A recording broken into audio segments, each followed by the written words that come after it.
we brought you these dramatic images last June. Federal agents carried out sweeping operations, detaining people on city streets, outside homes, at work, and near places of worship. The Trump administration's immigration crackdown quickly became one of the most visible and controversial enforcement efforts in the U.S. history. It sparked months of protests in Southern California and across the country. Amber Frias has been covering the fallout all year. She joins us now live from the Fashion District with the latest. Amber?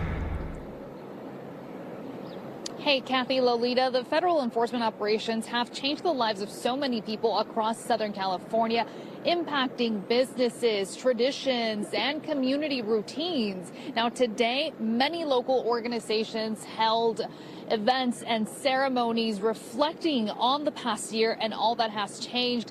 The biggest thing they all had in common was their push for continued action. 1 year after federal immigration operations transformed life for many across Los Angeles, this memorial now stands outside the Ambience Apparel headquarters, the site where those operations first drew widespread attention. We still can't believe what happened. Leslie Kachol's cousin was among dozens of workers detained at the company's headquarters and Fashion District store that day. Those detentions marked the beginning of a summer of immigration enforcement actions across the region and the protests that followed. Community groups and labor organizations marked the anniversary with events reflecting on the impact of those operations. Our community's experience has been a painful chapter for all Angelenos. As concerns spread through immigrant communities, advocacy groups and community organizations mobilized to provide support.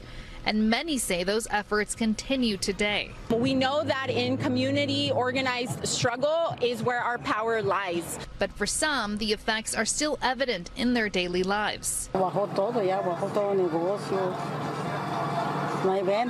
Christina, who operates a vending cart in Los Angeles Fashion District, says customer traffic dropped sharply after the operations. She says fear and uncertainty continue to affect many in the community.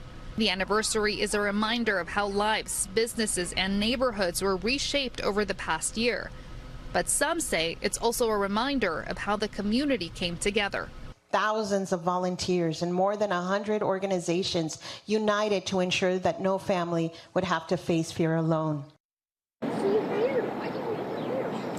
And in recent weeks, we've also spoken to other businesses who tell us that they're also struggling. We spoke with several car washes that were impacted by the enforcement operations last year, who tell us that to this day, they continue struggling to hire and retain workers. We also spoke with organizations who last year started delivering food at people's doors because people were too afraid to leave their homes, and they tell us they still have families that they are providing that service for. So it's been a year, but clearly there are a lot of long-lasting impacts from those operations. Reporting live from downtown LA, Amber Frias, NBC4 News. Indeed, Amber. Thank you so much.